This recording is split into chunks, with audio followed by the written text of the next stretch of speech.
I say never slap a man in the mouth chewing tobacco. 3, 2, 1, 0, 0. You're listening to the Knives Templars.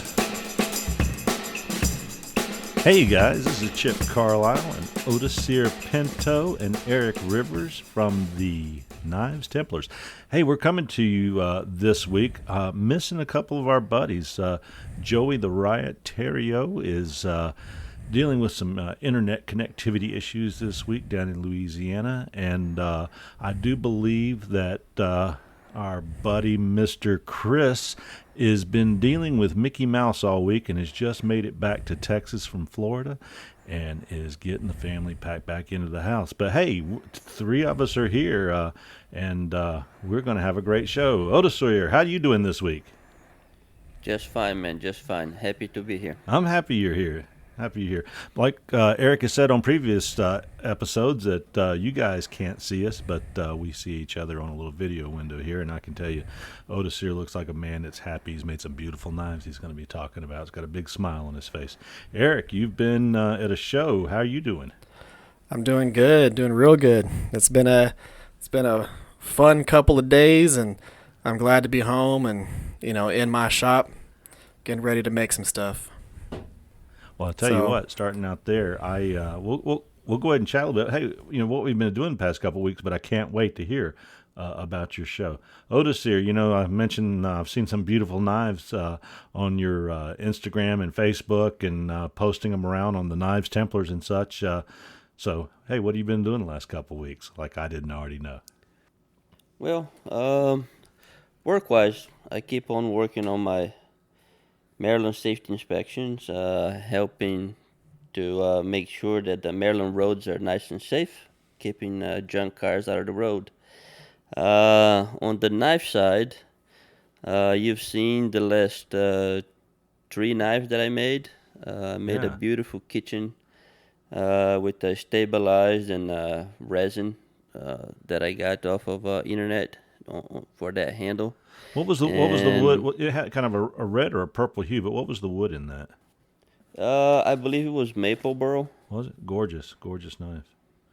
And yeah, you guys, maple burl. My wife kind of confiscated it from me, Like I said, you're lucky. I live 15 hours away. Using that knife, I found something very interesting. I used that 52100 high carbon, and when you use a high carbon steel and you cut some meat or you cut some onions or vegetables, right. Tomatoes, it will kind of patina right away. Right. And this is the first time I used 52100, and I was pleasantly surprised that it didn't patina at all so far. I don't know what kind of steel mixture it has on 52100. I'm not up to looking into specs and numbers and things like this, but I suspect there's some kind of a high chromium kind of deal going on in there because it didn't patina at all. I was pleasantly surprised there. I'll be using more of that 52100 in the near future. How did it harden? Oh, it was pretty good. I was able to bring it down to around 58-ish, 59 after tampering. So it's pretty good. I like it a lot. Well, I will tell you that 51 or 52-100, because I keep it in my mind as I'm holding up my phone brain here. Iron 96, 97%, chromium 1.3, carbon 0.98, manganese 2.52, and a few more things in there. But yeah, it's got a little higher chromium content to it. Maybe that's it. Yeah. So it's amazing the way it didn't patina at all. For the people who like to keep their knives nice and clean and shiny, I would say 52-100. Wow. If you're doing high carbon, it's the way to go. I have 5160, I have 80 CRV2, I have 1095, and as soon as you go through a bloody piece of steak, it will patina right away, start to change colors, nice little blues and gray hues in there on the steel. Personally, I like it. It gives a little character to the blade. But that 5200, pleasantly surprised. If you want a nice clean blade, Yeah. keep it. Cool. How'd you temper it? I mean, excuse me, I know you tempered it. How did you harden it? Did you use your same process that you normally use? Yes, same. So, I use my proprietary oil, Yeah. which I will not mention right. for safety reasons, and went through the normal heat treating process, brought it to temperature, and quenched it in the oil, Yeah. and there we go. What about these other knives you've been making? I've seen some really nice natural materials on those handles.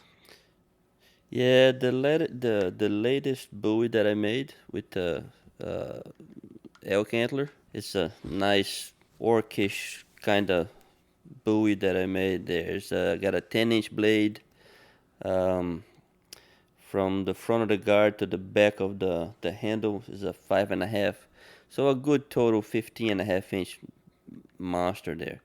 It's a lovely little knife. I mean, little quote unquote, right? It's great. It's great. I love working with this piece of antler. It was nice. A bit of a challenge aligning it because you can't really clamp it on a vise Right. when you're drilling it, so you're kind of free-handing. So yeah, it's a bit of a challenge there, but it's nothing that it should dissuade anybody from trying it, man. It's Well, I'll tell you highly that recommended. a neat thing that I learned because I've been doing a lot of antler handles lately for a series of knives I'm making, and what I found, it was actually just searching the internet and watching other people's, was I'm connecting my handle material to the blade as we normally would, but what I'm doing is I'm putting a block up and I'm using a piece of rubber, and I sandwich the blade in some flat pieces of rubber. They're very thin, just to protect them. Then I put them on a 2x4 block. This is the blade on the block with the handle, going out towards the drill bit, and then I clamp it down, the whole thing down with a big clamp. I can send you a picture or post something out on our Facebook page, and then I hold the handle from the other side just to give it some support, and I slowly drop that drill through the antler. And I have found that, and of course I'm doing full tang. You're not doing full tang, but don't know if that would help you keep it straight like you're wanting to.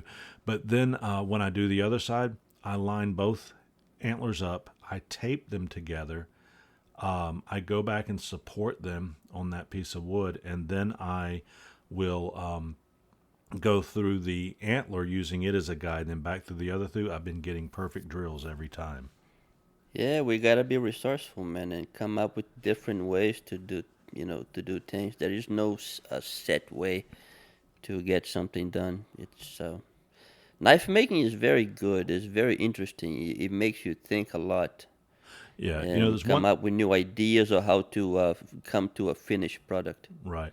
I'll tell you, there's one thing that I will not do is dismiss any knife maker, because, I love to watch the great knife makers out there on YouTube and love to go visit the web pages of some of these masters of knife making. And what I have found is that you can find the guy that's made 2 or 3 videos, and once you get through those initial steps that we all do in knife making, there's a lot of innovative people out there. And even like the thing I just showed you, I found something that works perfectly for me. So don't discredit anybody, because, man, I tell you what, there's a lot of great minds out there. So you mentioned, now when you're lining that up to go down into the antler with your drill press, are you just eyeballing it? Because I think one of the biggest things for me is how do you line that knife up to go straight down into that piece of wood to make those initial holes to start gapping it out to accept your hidden tang?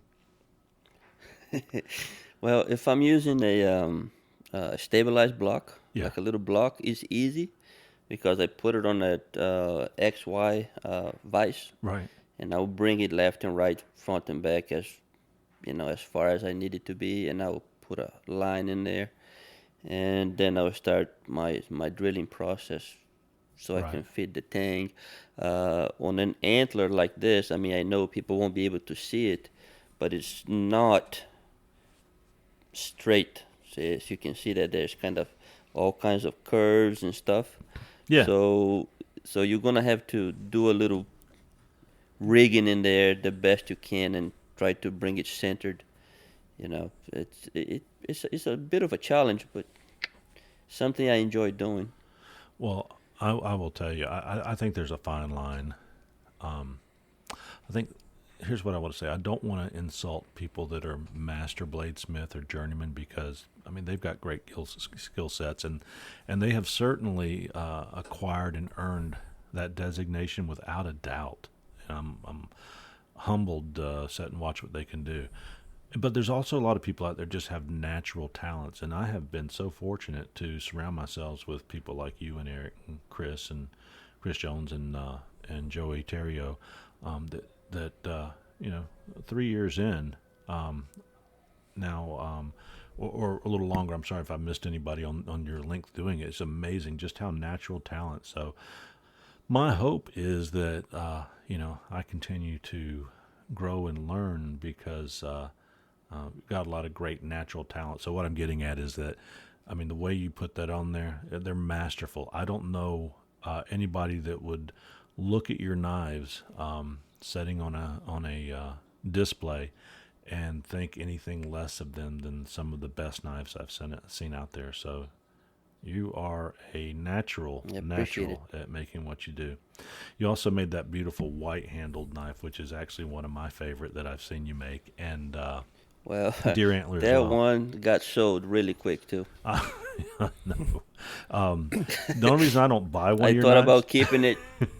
I thought about keeping it, but then you know I got an offer that I couldn't refuse. So you know, it here, feels there you good. go. It feels good for our egos and our wallets when you get those kind of offers. Oh yeah, Yeah, yeah. honestly speaking, I can make a very beautiful larger knife, and I'm missing making some large knives right now because I am working on all these smaller 6-inch blades for different people. But the just the quality in what you do and it I don't know, I've got off on a different topic. It just amazes me, and I would buy one of your knives, only I know what they're worth and I can't afford it. I can afford to Well, make I was them, showing but I can't people- afford so. I was showing people Odacir's knives whenever I was at the blade show, just to try and make them understand, for one, how you make your knives, the fact that you're not using every tool under the sun, and you're getting it as crisp and clean as you are. Like your plunge lines are the crispest plunge lines almost in existence, and it's just epic, absolute epic builds. I love them. I love your guards, everything. Like it's just the crispest, just elegant looking knives that you could possibly make. They look epic. Would Thank you you know very he's much. only been making Yeah, knives for 8 weeks? I try my best. Who would know you've only been making knives for 8 weeks? Well, going on. No, you look, your knives look like you've been making them for years and years and years. So, just curious, where is your shop located at in relation to your home? 15-minute drive. Do you rent out a space or using somebody's space, or how do you? Yes. I ran out a piece of a friend's mechanic shop. Oh wow.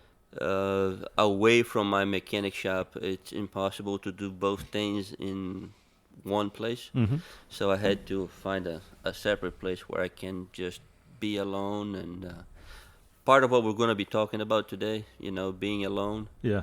And, you know, I can be alone and I can focus and being able to just be and be able to do, you know, without having to worry about anything around me, you know. Gotcha. Very important. Gotcha. So Eric, Odacir's been quite busy, but I want you to talk a little bit about an event you've been to this weekend, so I'm going to get through my little bit of information and just go from there so we can really listen to you. Over the past, I guess it's been a couple weeks since we've met, and I mentioned that I really want to be able to make some larger knives, but I have been making these 6-inch blades, and I'm making them for a group of people that all know each other, and they all want natural deer antler, and I've used some elk and some mule and some whitetail. But I've decided to make each one a little bit different so they weren't all looking at the same knife and wanted theirs to be special. So I've been working with some polish finishes, some matte finishes, and changing the blade geometry just a little bit, sharpening choils a little larger on one, a little smaller on another. But also the biggest change I would say is just changing their handles, some a little thinner, some a little bigger pommel and things like that. And I am loving making these. And I think when I got into a rut that, man, I've got all these little knives to make, I realized how to make it exciting was to redesign each one just a little bit. So it's been a little bit of mental health for me, so I didn't feel like a production line, but also express a little creativity in each one to make each one a little exciting for each person to get. The neat thing about small knives is, I don't know, it really does not take as much effort to make one because they're small, but all the same steps are there. And I can just about sand out a small knife, and it doesn't take much less time than it does a big knife because I've found ways to do that and make it efficient. But they do sell more often, so I sell them a little cheaper, but I sell more of them, so they are a little bit more lucrative. And I'll tell you one thing I'd love to talk to you on today's show, if we get back to it, is just using these. You've got these sanding stones. Or sharpening stones that people are buying for these handheld sharpeners. You see them advertised on Facebook and Amazon and all, like $120 or something like that. And I bought several sets of those sanding stones a while back, and I tell you what, it's amazing. I can set and use those pencil length rectangular stones and set and sand something out in 20% of the time it used to take with paper. I don't go through all of the paper, but then I finish it off with paper at the end. I usually take it up to like 1,000 grit, and if I'm going to do a matte, I'll bring it back down to 800 or 600 grit after that using paper, and it's just amazing how quickly it moves and how easy it is. So I've been making a bunch of small, enjoyable knives, and I've also been working quite a bit on our podcast here, and I think I've just about figured out how to be a podcaster so that our noises aren't going high and low and high and low. I can't hear them, and this, that, and the other. So hopefully that's going well, and we'll continue to put out a good product. So that's my 2 weeks. So Eric, I'm going to give you the floor because I'm sure you've been doing stuff other than this weekend, man, but I want to hear it all because between your shop talks and your video recording and your travels down to Fort Worth and these really cool blades you've been making for competing with people on YouTube, you got a whole book to tell us this week. Well, I've had, of course, a absolute ton going on, but it's been just awesome stuff. And working in the shop, I've had a lot of little things, setting up projects for future builds because, of course, I'm going to be working on the shop over the next, I'm hoping 1 month, but it'll probably be longer than that. And a lot of my Shop Talk Tuesdays are going to be dedicated to doing the shop. I'll still be doing some knife making, but it'll be primarily stock removal during that process. Won't be really messing with the anvils or the forge or anything like that, very much, unless it's for heat treating. But the knives, it's just been designing a whole bunch of stuff and then kind of figuring out where I want to go with that. And then other than that process, it's been, getting ready for this show and going and experiencing it. It was nice being able to talk to a whole bunch of knife makers because typically you only have access to maybe 1 or 2 or 3 knife makers at a time that you can be in the same room with, actually hold their knives, look at their knives, see how they're ergonomics are and all that, but it was nice being able to walk around and, grab all these different knives and, hold them and see the type of, ways that they're putting their handles together. And one of the things that I was talking about in the episode that I just released was a few ways that I saw them do their handle construction that I'm going to be trying out, and I think a lot of people will do it the same way. So you know how they have the framed handles, so that kind of like how you would do a hidden tang, but the handle itself is two separate pieces of scale, so just handle scales that they put a liner in between that was the same thickness as the blade. So you end up with this line that goes all the way around the handle, and it lets you do that construction, and you don't need bolsters. So you still have a full handle all the way around. You shape them just like regular handle scales, all that stuff, but you can put a really cool layer of burl in that in between sandwiched line. You could do steel, but what they were doing was burl woods. So if they had like a nice blonde looking wood or an iron wood, they would do like a green burl in that as that line, so you'd have that punch of green but still be wood grain, and it just looks really cool because it's the same thickness as the blade. So the blade transitions from steel to that colored wood all the way around, and it's just a really cool accent and a really cool way to make a hidden tang handle without having to use a block of wood.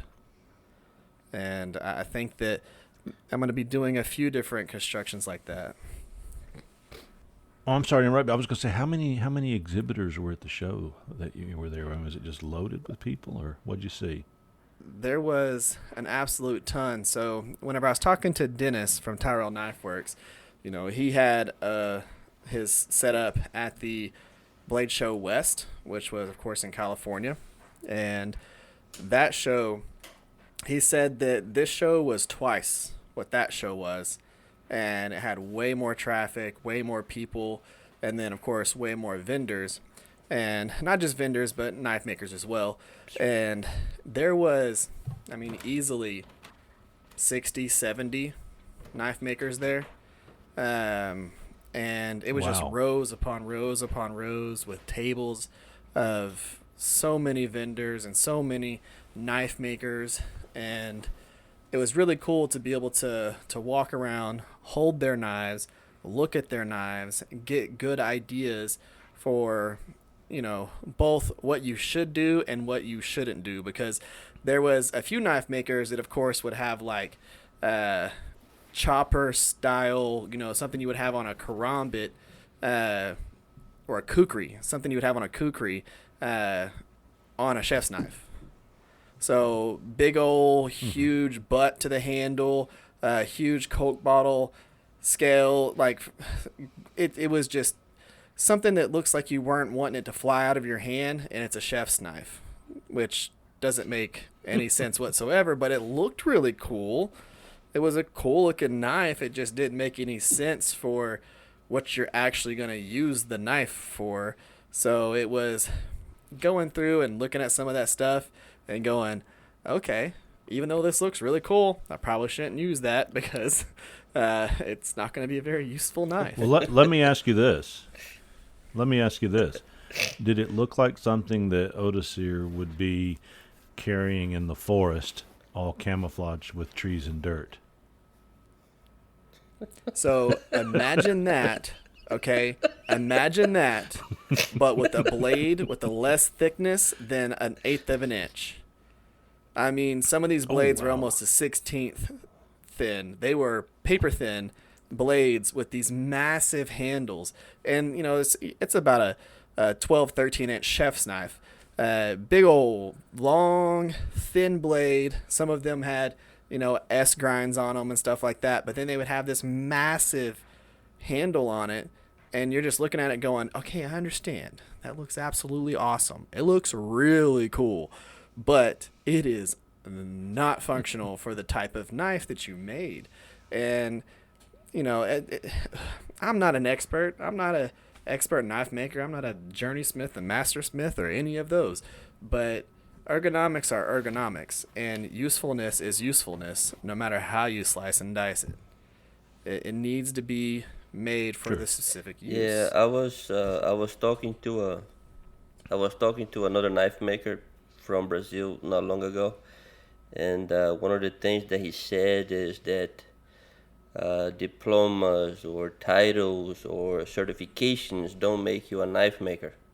Okay, you can have all those certifications, but if you have no common sense, let's use the word right, common sense, uh, you're really not doing anything right.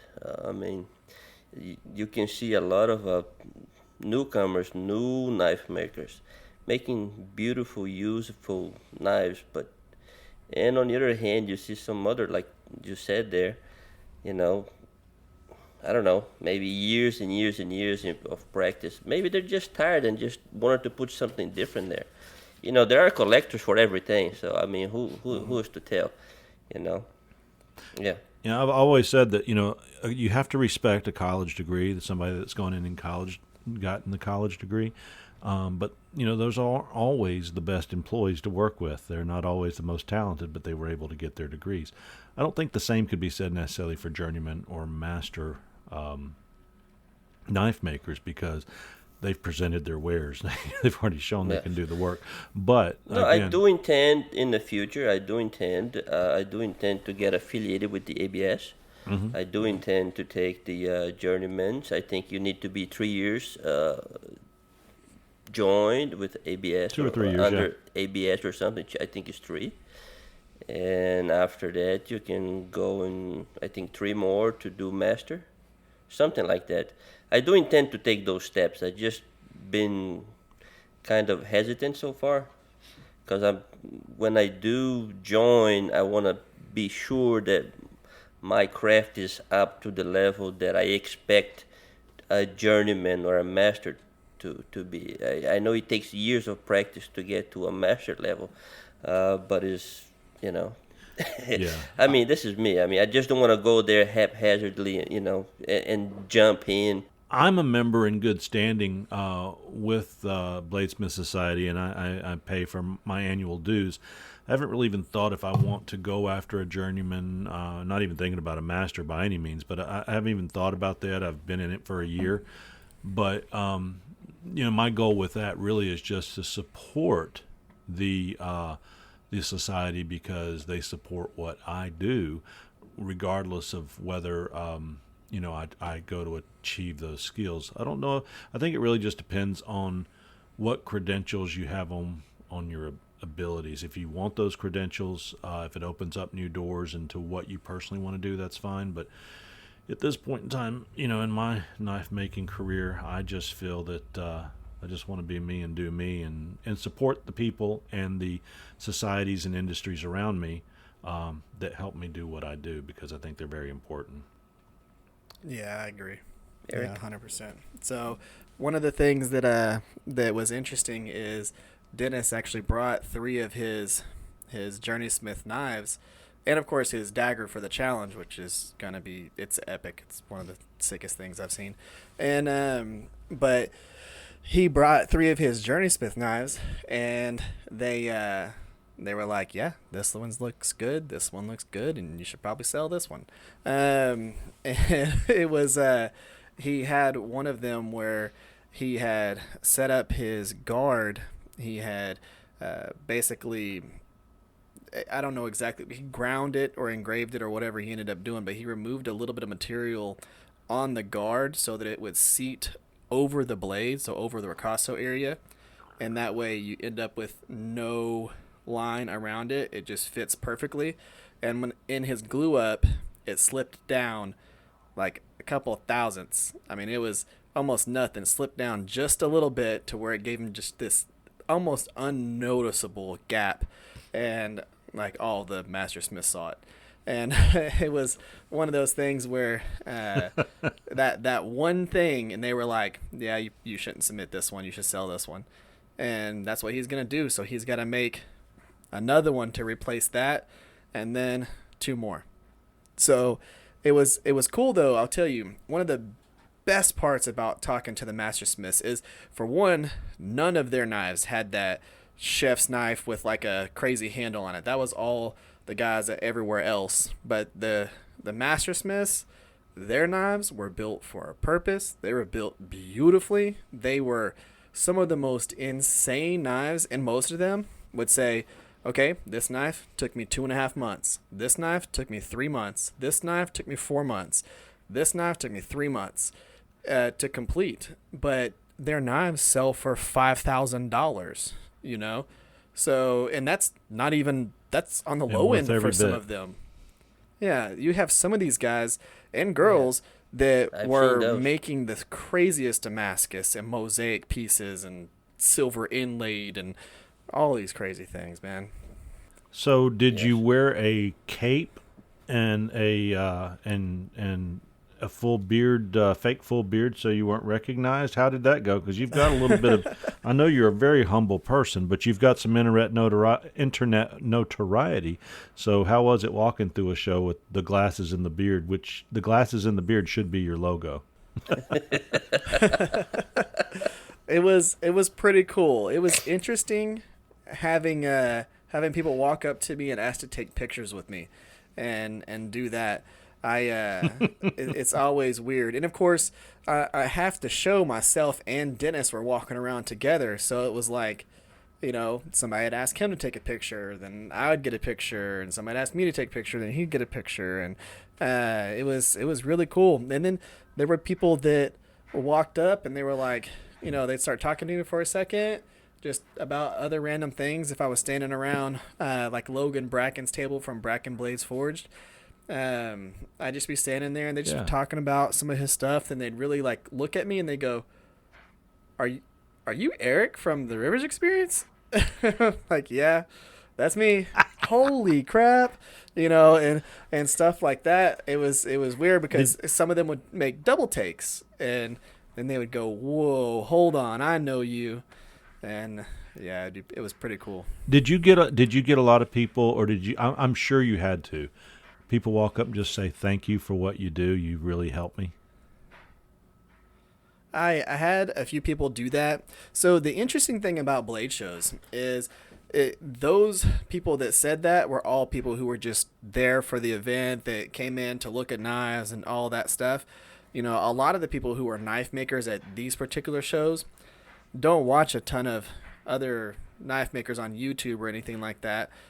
So a lot of them didn't even recognize me, but not all the people, but a lot of the people who came up to me, they recognized me from that, but they were there to just spectate the event.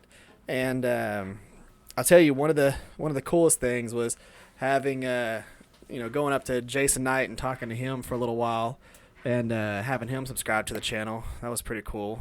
And it's just it was cool chatting with him and talking with him about some of the things that he makes and some of the stuff that, you know, like his outlook on things. That was pretty cool. You know, there's a lot of people that I just really enjoy his particular style of knife making. So, I was my alter ego is Carolina Chip, and it was for many years, and I got that moniker fishing on the Great Lakes with a bunch of Michigan guys, and they all said, because I was from North Carolina, and they called me Carolina Chip as a nickname, I started a fishing lure company called Carolina Chip's Lure Company, where I handmade fishing lures and crankbaits and such. We've talked a little bit about it on the show.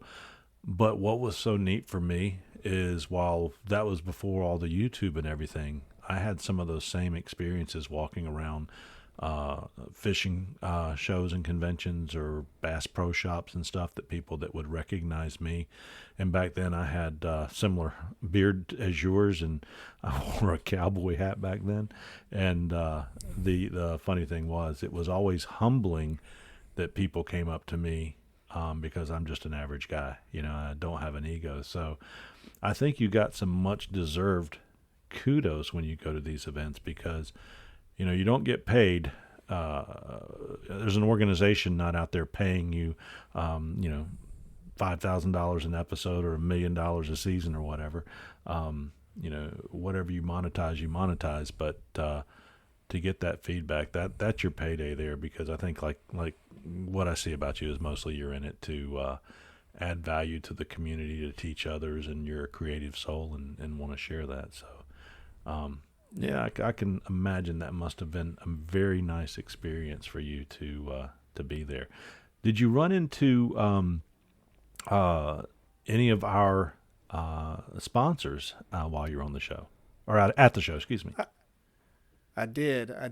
So I was talking to Pop's Knife Supply about it, and Amara Braid, because they were both there, and Now Pop just Pops was a last minute thing, and Pops was a last minute thing. They were headed to the show, and I was communicating with somebody in their office back in Georgia.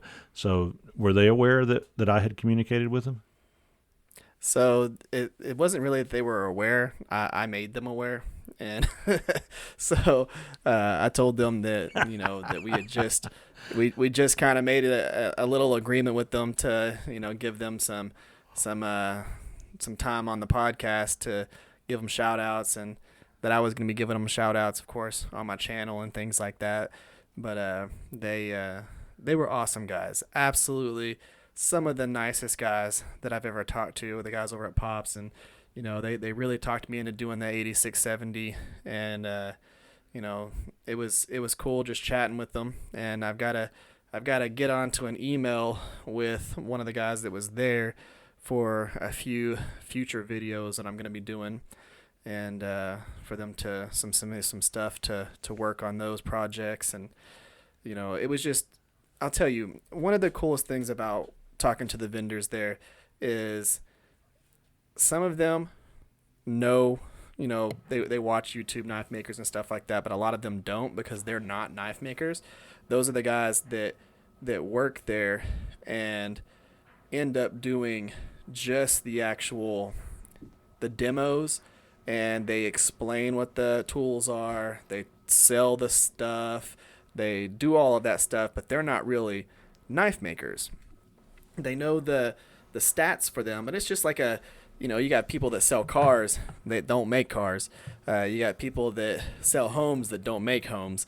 It's that same type of stuff. A lot of the guys that are there for the actual sales side of it don't really do much with it, but they know what the stuff is used for. And it was pretty cool, like talking to them and just chatting, saying, hey, this is what I do. I make knives. I'm also a YouTuber. And it was absolutely just cool chatting with them and communicating, and then also getting them to subscribe and get ready to listen to our podcast, because they're going to be a contributor to the actual thing that we do. That's wonderful. I tell you, so McKenna, I will tell her thank you so much. I was emailing with her as they were on their way to Texas, and my day job, my corporate office is over in Oakwood, Georgia, and I come to find out that Pops is probably 15-20 minutes from where my office is over there when I'm there. So I plan on stopping in to visit and spending some cash with them, because she was very, very polite and kind and said she'll get back with me this week about doing some recording. So, guys, we would like to thank Pops for coming on board, and we will be giving more information about them in the future. But certainly, we want you to go to popsknives.supplies and look into your knife needs there. So, at the show, when you were there, did you bring any of your knives for people to see? Yeah, I did. I brought the Karam Bowie, and then one of my choppers, the one that has the kind of like fire-ish looking handle, the 5160 chopper that I did, that is, I wouldn't call it, it's more like a cleaver than anything, but it's a long version of it. And took that, and then of course I took my EDC, the one that I had finished on the last Shop Talk Tuesday series prior to the one I'm working on right now. I had all three of those there just so people could check them out, and I knew everybody would want to see the Karam Bowie, because that was a really Beautiful popular knife. Yeah. Yes. And the funny thing is, so when it comes to all of my knives, the most remade version of my knives are it's the EDC that I just got done finishing. That Tonto ish style camp knife. That is Right. I mean, I think like 12, 13 people have done their own version of that since that series released. So it's only been a month, and I've got like 12, 13 different iterations out there from people who've made that design, which is pretty cool. Do they send you photos of the knives they're doing? Oh yeah, and then a lot of them have them on the actual TRE Workshop Facebook page. One of the guys that had just commented or sent his picture through the page today was asking whether it should be etched on the flats or etched on the bevels and all that. That's the same profile from that Tonto EDC, and it was pretty cool. But that was just, I think he was the 13th person to go through and make their own version of that knife. And to be fair, that some people would not want people to recreate their stuff because it's their thing, but for me, that is awesome. I love that people are going out there, and Yes. it's a huge compliment, and I really appreciate them putting their own twist on it and doing their own thing, making their own, their version of the handle scale material and just picking all their own stuff. That is just, it's really cool. And the fact that people think that design was so awesome that they want to recreate it and have it on their hip, I find that amazing. Yeah, I've recognized there's so many talented makers on the Rivers Experience Facebook page. And there's a gentleman out there we've been communicating, or I've been communicating a little bit with, is got quite active. His name is Matthew Rich. He's from up in Colorado, and he has a wonderful wife, because the pictures of his shop of all that nice, new, beautiful equipment, it makes me jealous. Nice even heat and grinders and this, that, and the other. But he is finishing up a knife right now, and I've all but decided to ask him for a pattern or just a nice photo or something, because it's such a beautiful knife he's made. He's currently, I think, sanding the handles down on it. So I won't mention it other than to say that I'm not ashamed to ask, and but I haven't got the nerve to yet, just because I want to see how it turns out and what he's going to do with it, because I don't want to sit and make him feel bad, because I don't know how he would feel about that type of question. So now he hears it on the Knives Templars podcast. I do love that knife and need a pattern, but I did contact a guy one time. It was about a year ago, and he was on a website. It was on a Facebook page for knife makers, and not yours or anything. But I asked him, is it possible you could send me a picture or a pattern that I wouldn't duplicate it identically, and certainly didn't have the skill to, but I was so impressed with his skill in that knife, I just wanted to attempt it. And he sent me a dissertation back, basically insulting me in about 3 paragraphs on what I should be doing as far as knife making. And I didn't, it hurt my feelings. I didn't, but I'm thick-skinned. It didn't hurt it that bad. But I really haven't asked anybody for a pattern since then, just from the perspective of not knowing how they would react to it. So if I see a knife I like, I either draw something similar, or I'll photocopy it and change it up just a hair to make it my own. But yeah, there's so many talented people out there, and I watch everything you're doing and what our other makers are doing intently, because most of our knives, we're not making them to sell, and we're not going to turn them into production knives or this, that, and the other. And trust me, there's enough knives and knife business to go around for everybody, that we just need to be a sharing community. So. Yeah, there is a website that you can download a few profiles if you want. I don't know if you've seen it before. I'm pretty sure you did. I think it's called the DC Knives or something. A lot of knives profiles in there that you can print out. It's basically free. Yeah, I'm familiar with that. Yeah, so I used it a few times when I didn't draw my own. and for a beginner, it's a good start. It's a You great just don't starting use it place. as a crutch. You just don't use it as a crutch, because each knife, I believe each knife should be unique, right? Every knife that I make is one-off, is one drawing, one design, one idea. Usually, the way it works for me, I see a final product in my head. I see it, a final image of what I want it to look like, and then I go after that, and it works for me, right?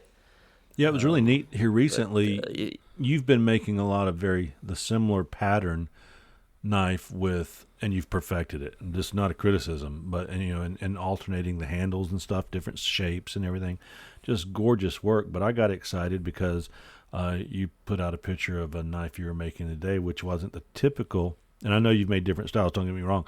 Wasn't your typical knife that I think that you're known for, which is just gorgeous.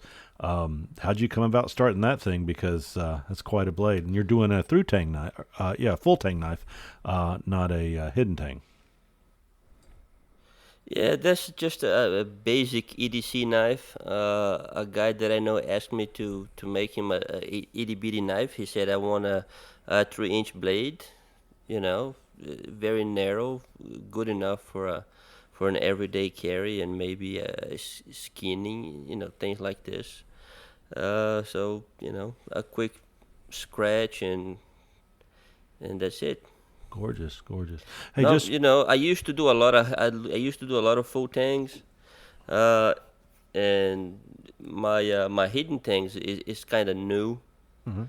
So yeah, but going back to full tangs is just like going home. I mean, I did so many of them before, and yeah, the hidden ones, that's where I want it to be. So I mean, this one is just kind of a request from a friend, got you. known person. I'm thinking about it. I got to add something in there. I don't know if you realize this, but you are you know what a number one billing on any show type means, the star of the show, and I get more information from men and a few women that have listened to the show that say, we love Odacir. We love that accent. Where's he from? So just to let you know that you've got a Appreciate it. face for horror movies, but you've got the voice of Antonio Banderas, I believe. And I think you're okay with that because you like horror movies. Thank you, thank you, thank you, thank you. Of course, I look like I'm from an My favorite episode. villain, Yeah. Jason. Yes, yes. I look like My I'm. favorite villain is Jason. Yes, I look like I'm out of probably the North Georgia mountains and what was that movie with the banjos playing? Deliverance. Yeah, I look like I'm out of a scene from Deliverance. Deliverance, Yeah, yes. yeah. Yeah. If you are in the woods and you hear a banjo, run, my friend. No, if you're out in the woods and you hear a banjo, set down very firmly on the ground and on a rock. Don't move. Firmly on a rock. Hold yourself down. So, I actually play that song. I've got a nice Gibson J45. I went up to Nashville and named that guitar Loretta. Same day I went and played the Grand Ole Opry, just so you know. Did you know I played the Grand Ole Opry? Nah. Nope. Oh, you know the That's Grand Ole news to Opry. me. Do you know I this? don't even know what that is. Oh, the Grand Ole Opry has been around for, since the 30s or 40s. And Country Music Hall of Fame, the Grand Ole Opry, Johnny Cash, Marty Stewart, and just the list goes on and on, all these players. So I took the $30 tour, and they let you take your picture with a guitar on the stage. And I played a little bit of Sunday Morning Coming Down, just half of a verse. And I stood right where Johnny Cash and Chris Christopherson sat and sang it back in the 70s on the Johnny Cash show. Tell me I have not played the Grand Ole Opry. That's awesome. Exactly. Man. That's I've played absolutely the awesome. Grand Ole Opry. So that same day I went up and bought a J45. And, of course, now that I've coming back out of this rabbit hole that I was talking about, I do play dueling banjos or dueling guitars. So maybe I'll have that on the show one time, and I can excite you guys, get you to run off the stage. That'd be pretty cool. Yes. Yeah. Yes. You play any instruments, Odacir? Nope. Eric? I'm. Let's put it this way. I'm on the downside of decent on or okay on a guitar. I am okay-ish. I can, I can play a song here and there, but yeah, I am not very musically inclined. That's my wife. She's the musical one, Yeah. Well, some of the best songs out there are just 3 chords. But I'll tell you what, something else that I love to do.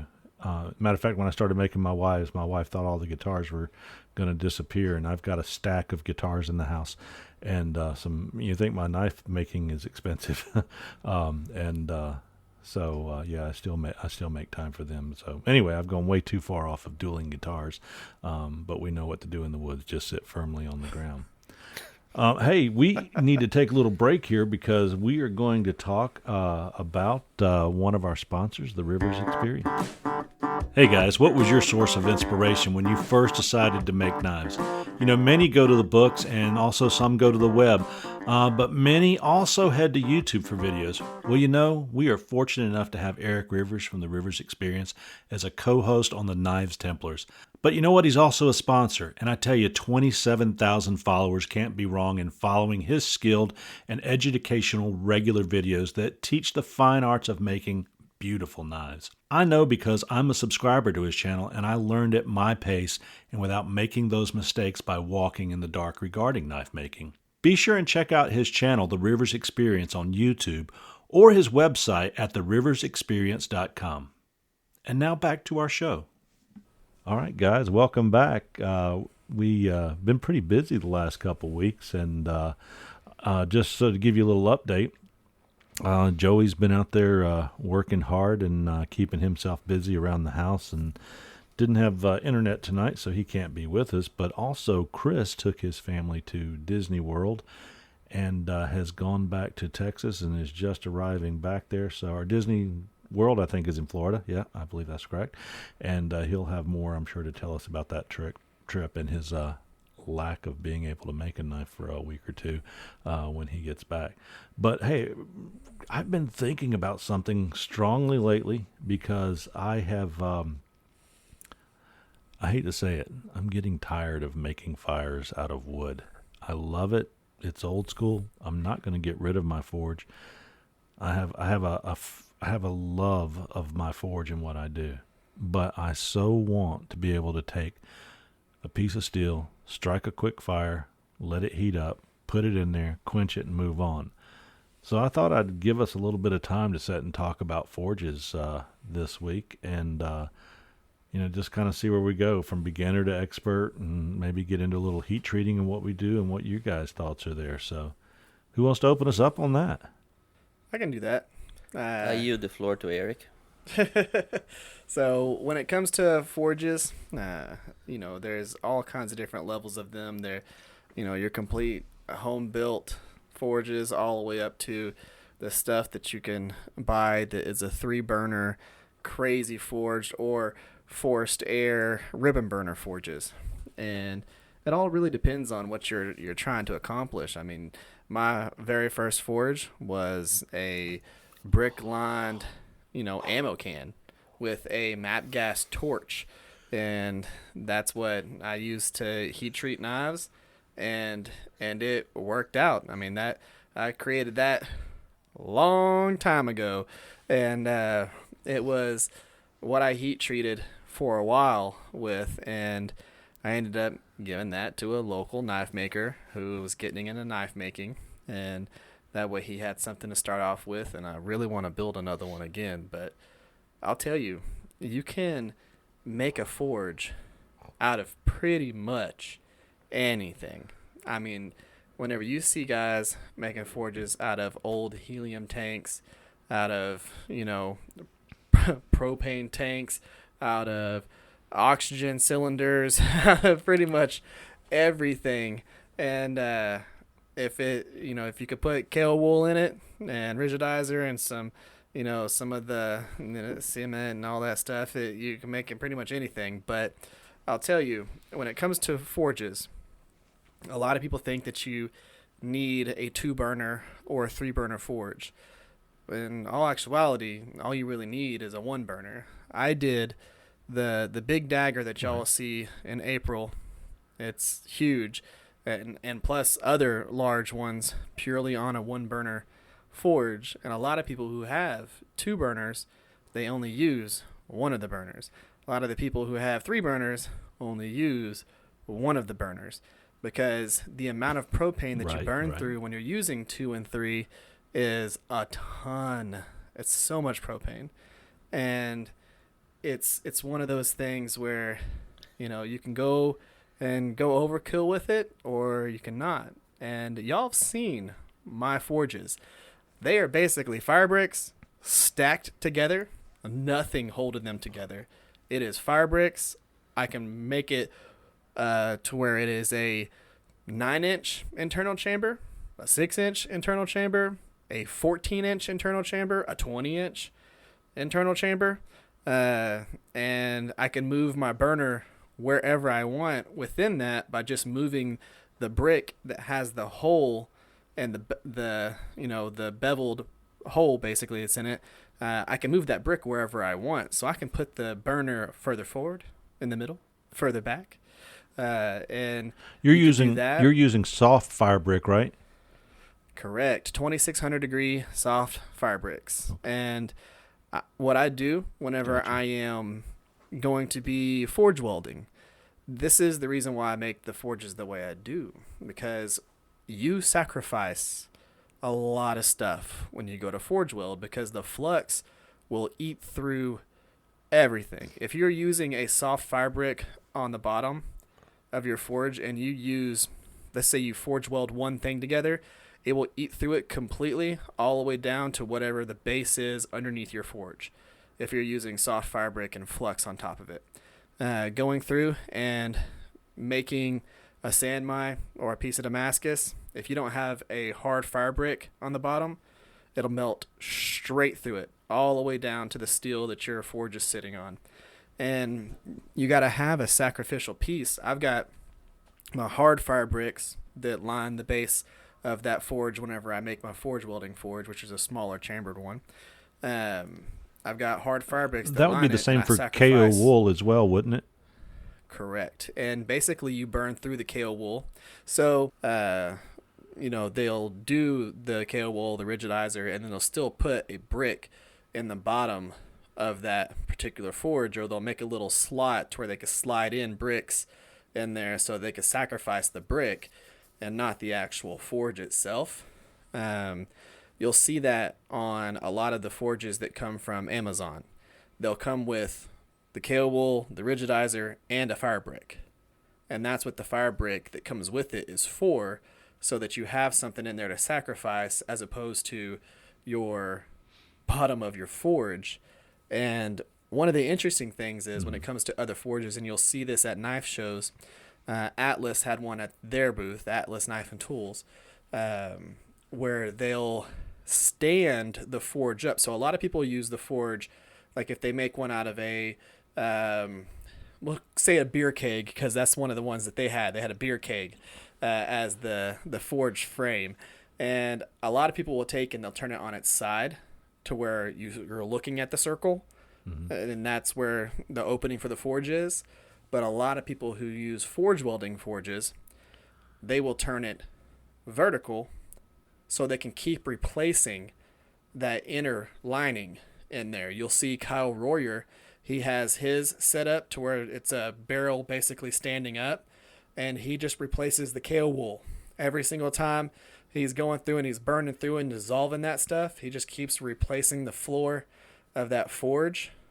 And whenever he's got his billet inside there, it's not sitting on anything.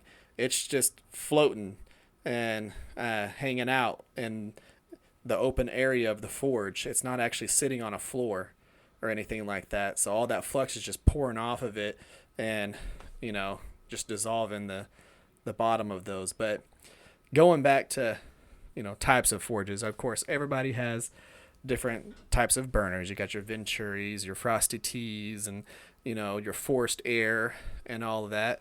And I'll tell you, the base one, a Frosty Tea or a Venturi, there are plans on the internet. There are videos on YouTube. You can easily make one of those burners. I made mine with stuff from Lowe's, and it's not complicated. But if you want to go and burn them, or want to go and buy them, the ones that you can get off of Amazon, plenty good. They've got sales on them here and there. 2 burner forges. I would say spend $150. Just get you one that's already made, or go get you some fire bricks. It's just going to cost you about $100, and make one yourself. But a lot of the burners that you get with those forges from Amazon are absolutely amazing. Like the burners that come with those forges. The forge might not be amazing, but the burners are really nice. One thing I would tell people is that just for safety reasons, if anybody considers to build their own forge, if you're using an old gas cylinder, oxygen cylinder, anything of any type, realize that oxygen can accelerate combustion, and of course the gas is flammable. But make sure you follow directions for evacuating all of the gases out of that cylinder, so you're just back to a normal atmosphere of 18, 19, 21% oxygen and nitrogen environment, which is what we breathe. But you don't want to take any hot work, which is grinding, torching, cutting, to a gas cylinder and have it blow up on you. So know what you're doing if you're going to home there is a trick going into one of those. There is a trick that you can do. So if you're going to do one of those with one of those tanks that had gas in it, fill it with water. Fill it with water even while you're cutting it. So have the water in it while you're cutting it, and it will keep you from, blowing yourself up. I have an uncle that passed away from a tank explosion, and a long time ago, before they had safety rules or OSHA, and it was it's one of those things where you gotta make sure you take care of that stuff. This stuff is dangerous. A lot of the things that we do are flirting on the edge of explosion all the time. Oh yeah. Yeah, but all fun things have the fear of death involved. We just play with knives for a living, and the tools that make them. But it's not like we're riding mountain bikes down a hill at 90 miles an hour to see how quickly we can get to the bottom for television, like some people do. But no, we just buff knives working in the that are safety sharpened field with buffers. Turning at 5,000 rotations a minute. I was doing that today, and I never press a knife into a buffer. I figured let the buffer do its job, and it eventually will buff out and polish, because I've launched a couple knives early on and realized that's not how to use one. But working in the safety field, the reason I always bring up gas cylinders is I've worked in compressed gas safety for many years in one portion of my career, and then where I'm at now, it's still important regarding hot work and this, that, and the other, which hot works, cutting, welding, brazing, so on, is that it's not uncommon to hear of someone in some industry that is accidentally blown themselves up. So, guys, be careful out there. But like you said, it's easy to build these things. You can find lots of instruction online, but it's not so bad to have to go out and buy one either. And honestly, when you receive them, a lot of times you'll be purchasing something and you'll think to yourself, well, I could have built this. As compared to, like you were talking about, the burners that you build from Lowe's or buying one, they're extremely similar. I started out with a cowboy forge. I didn't have a lot of money to put into it, and I spent like $1,000 on my first knife buying equipment. And I went to Lowe's and bought black type pipe, and I had a heat gun that the heat didn't work on anymore, but it blew. Had some duct tape, and I drilled some holes in that pipe with a butt on it and a butt cap on it, and stuck it down in the ground, and lined it with some fire brick, and melted my first knife. And I had 2 that day, so I fired successfully my second knife just using charcoal and a black pipe, in a foot deep hole in the ground. I was very proud of myself, but realizing very quick I wasn't going to live on my knees to harden knives or do any type of anvil work. So I went out and, again, looking at YouTube and different sites, trying to look for the best way to build one. I wanted to stick with a wood or coal forge, wood coal, charcoal.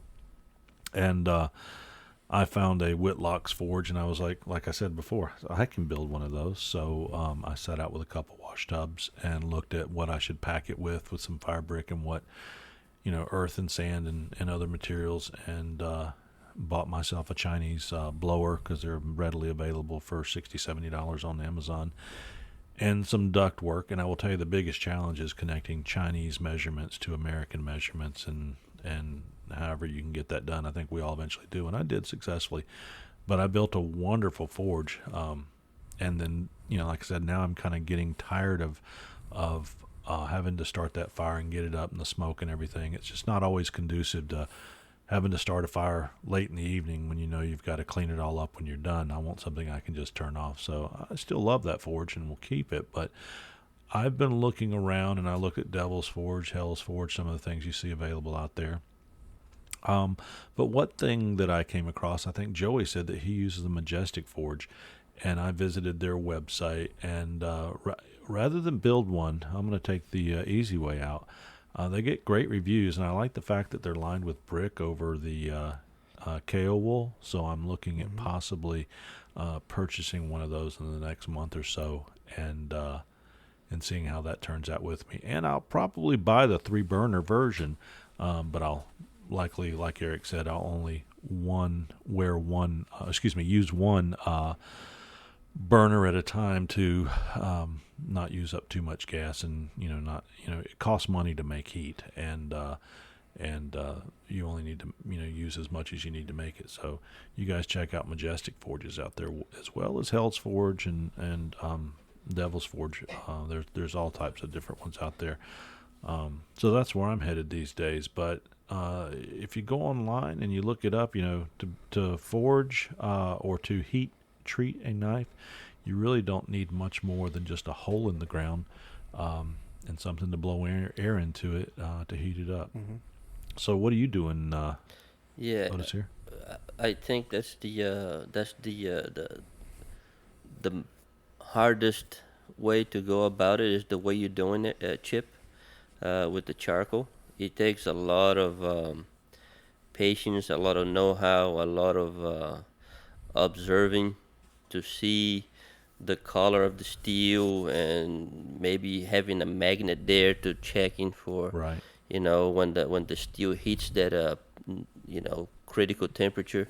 And I've been successful with that. The biggest thing is with the coal moving around and trying to keep a nest in there to put it in, and the coal constantly cooking out, gnashing out, and going to the bottom. It's not a difficult process. The biggest thing for me is time, because when I do that, it's got to be like morning or midday, because I can do it at 5 in the afternoon, but then I've got to close everything up and put it back out, and it's just a mess in the evening. So I tend I want to be able to. Yes, I can definitely see that.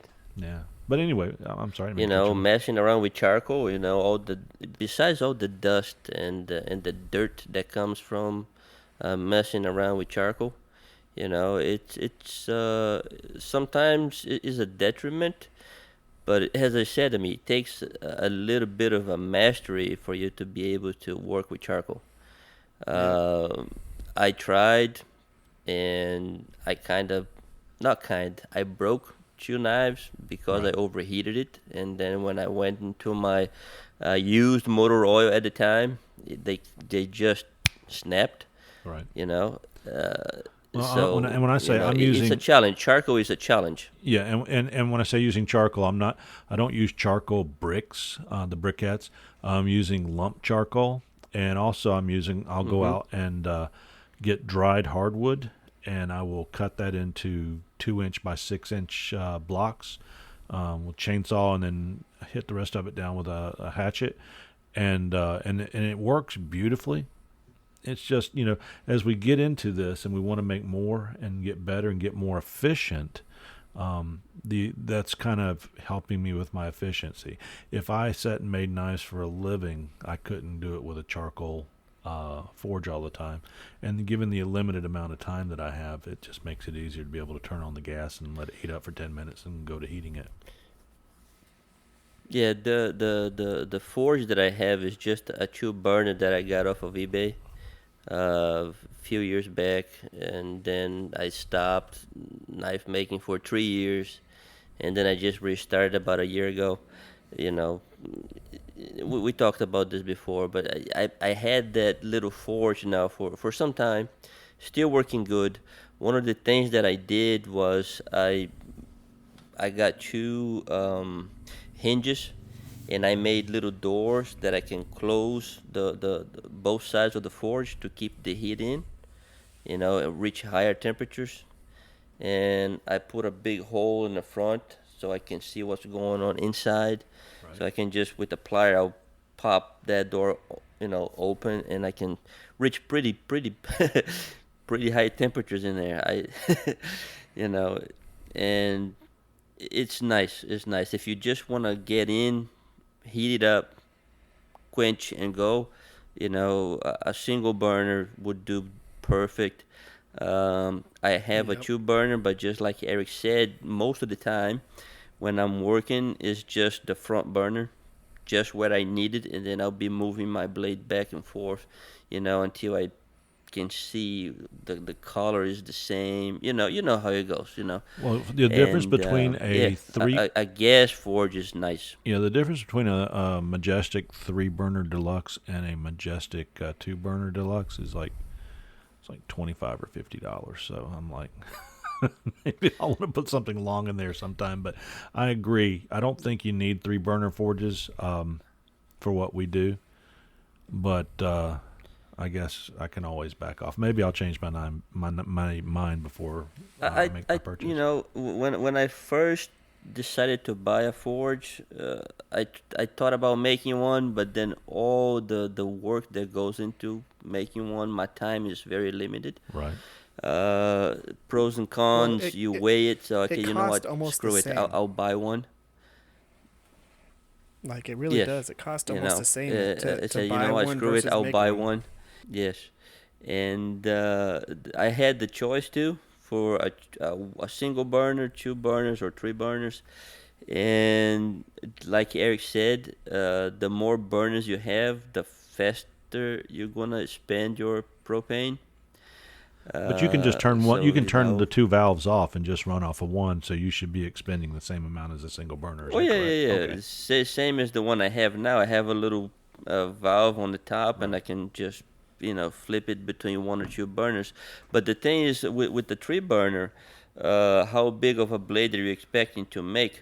Inside that 2 burner that I have, I can fit a 17-inch piece of steel in there comfortably, without having to push it around. On a 3 burner, unless I was deciding to go say, oh, I'll make a sword or something, then I'll need that extra heat to equalize the whole blade. But even then, I think a 2 burner would do just fine. Yeah, I think you're probably right. Here I am second guessing myself now. It's one of those things I've always had a tendency to start off small and then have to work my way up and spend twice as much money getting to where I need to be. So it's kind of like when Chris said on a previous show, buy once, cry once. So that was kind of my thought process. But I'll be chatting with you guys about it before I do. Maybe you can send me a picture of your forge Odacir and give me an idea. Yeah, no problem. Yeah. Man. I'll forward you a picture tomorrow. So, Ain't nothing to it, man. It's just a round cylinder, no, a cylinder. right.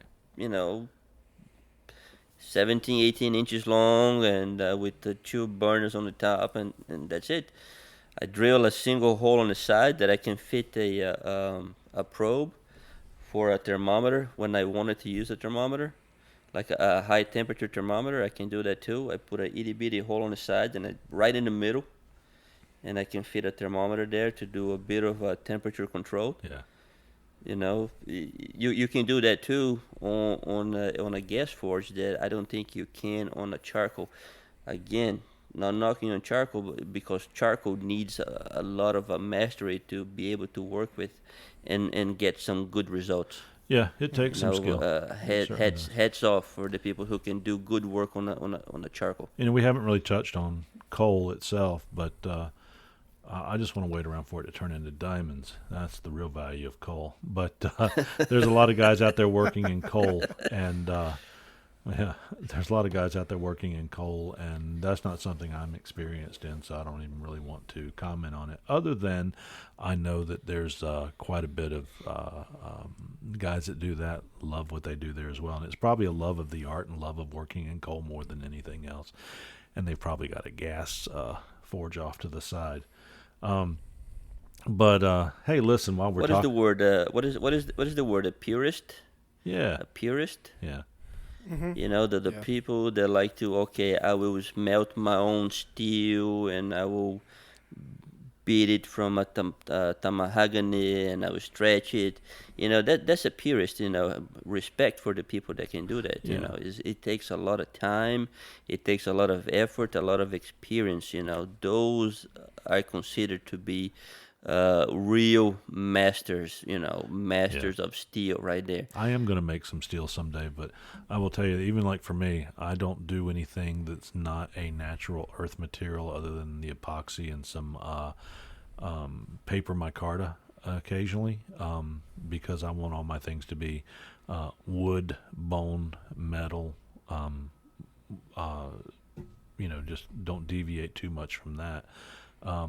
But there's a lot of beautiful micarta and stabilized with resins and this, that, and the other, like the chef knife you recently made. So I maybe, you know, we all change over time, so who knows where I'll go with that. So let's stop right here and let's talk a little bit about Ameribraid grinders. Hey listeners, let's take a moment today to thank one of our sponsors for today's show, and that sponsor is Ameribraid grinders.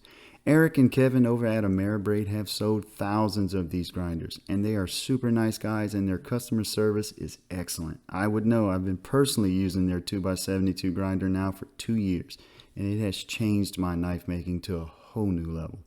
So if you're in the market for or looking to upgrade from that 1x30 or 2x42, then give Ameribraid a look. There you'll find they have 3 packages of grinders to offer. They have a mastery package, a foundations package, and a get grinding package, in which all of them come at different price points. So I'm sure you'll find something that'll suit your needs as a knife maker. Also, Ameribraid has a ton of innovative attachments for their grinders. So listeners, you can find out about all of this at www.ameribraid.com. Go give them a look, see what they have to offer today. And now, back to the show. All right. Hey, guys. Man, we're doing great today. We're hour and 20 minutes in this. We got a whole list of subjects. We'll see where we get to. But I will tell you, I was perusing through, you know, what takes over our lives, social media today, and Facebook said I needed to maybe interested in this prepper site. Well, you know, that's somebody prepping for the end of civilization as we know it, I guess. But it's one of the things I don't worry too much about because of my skill set. But I was just wondering, how in the world would I survive out in the wild? And I thought, well, maybe that'd be a good topic, because one of the things I saw on there, everybody is, you know, they're dehydrating blueberries, or they're candying bacon, or they're canning bacon, drying meats and all this stuff. And I was thinking to myself, they're going to eat all this stuff up and it's going to be gone. They're going to have to come out of the hole in the ground. And I don't mean that bad, because I'm not knocking people that prep and are worried about it. I try not to worry like that in my life. But I kind of responded to some people in there, and I said, hey, you know, why are you stocking up all of these consumables that are going to dissipate? I mean, a little rice, some beans, and enough to survive off of for a couple of weeks, and then you got to worry about sustaining with things that are naturally out there. I was worked as a volunteer forest ranger, and I know how to live out in the forest, and I know what plants to eat. I can hunt. I can fish. And now I can make knives. So I have something. I have a zombie apocalypse skill, not just a jailhouse skill. I'll be the knife maker over in Alexandria, if you've watched The Walking Dead. But anyway, so I just didn't worry about such things.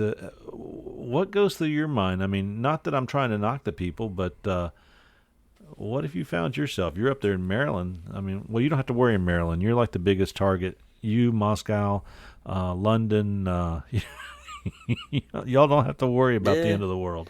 But let's say there's that, you know. But let's say you're over in Philadelphia where nobody, no problems there. I mean, what do you guys think about such things as prepping and preparing, and how you would take care of business afterwards, especially in this modern age that we've found ourselves in over the last month? I don't know. I have no idea. I never actually prepared or anything like this. Of course, I try to have some extra food at home, a little rice, a little beans, like you said.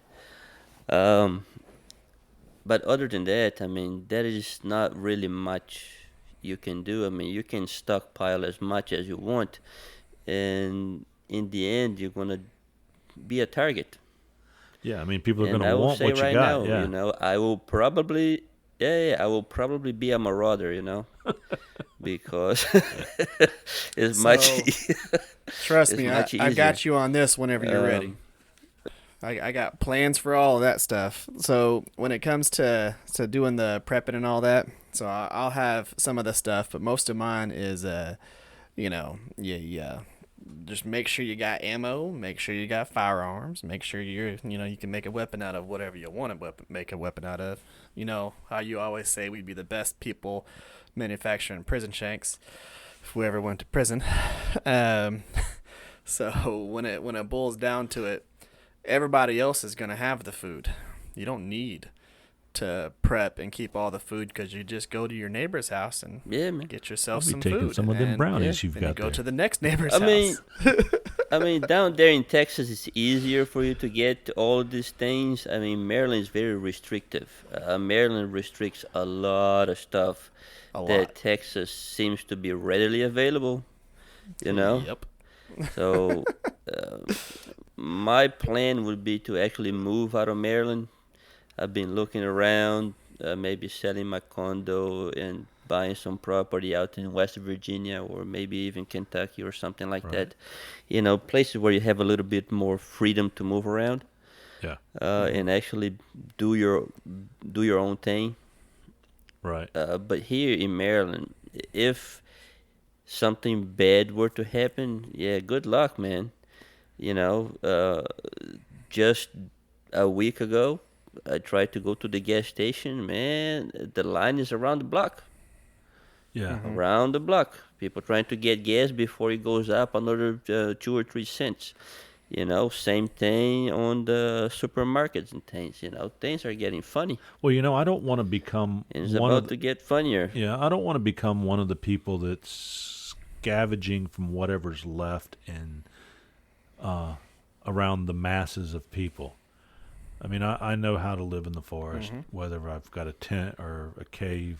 I can make fire without conventional ways. I mean, I keep about 1,000 rounds of shotgun and 308 shells. So I mean, I'm good there. I'm actually getting ready to go out and buy a Sig Sauer pistol, but I don't really buy these things in fear that the world's coming to an end, because I just can't live that way. I just make sure that I've got the skills that if things do change, I'm ready to adapt, and I don't find myself without. It's just an interesting. So reading through those comments, it really made me think about such things. And I will tell you, today at our services at church, I was able to acquire for some people a website for being able to offer shelter and home, short-term, long-term, for Ukrainian refugees, because I mean there's going to be a couple million people looking for a couple million households. Who wants to live in a camp, of cots or on the floor? So, my family and I, we've decided that if people do end up coming to America, we will house a family. Where my boys who've now moved out, we've got room in our house. And how does this go back into the prepping and the wildness, that and the other? That's cool. I think it's just keeping yourself ready and being able to show and offer love to others.